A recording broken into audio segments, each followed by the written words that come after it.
To'g'ri. Har bir insonda kamchilik va har xil insonni har xil holati bo'ladi. Chunki insonlar kamchiliksiz inson emasda. Misoldan, agar hamma bir xil bo'lsa, hamma baquvvat bo'lsa, hech kim birovning ustidan kulmaydi. Birovga yordam bermaydi. Hayotda qiziqish qolmaydi-da.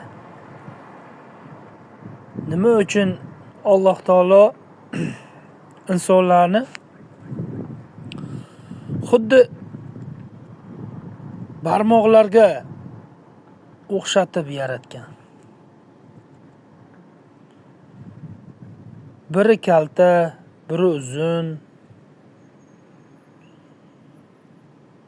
biri egilgan.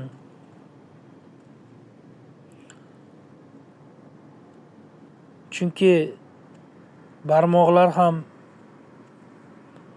insonlarga o'xshab o'z vazifasini bajaradi.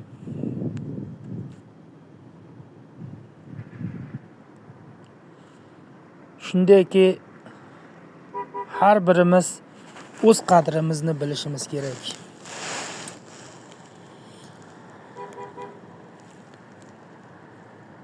Assalomu alaykum va rahmatullohi va barakatuh.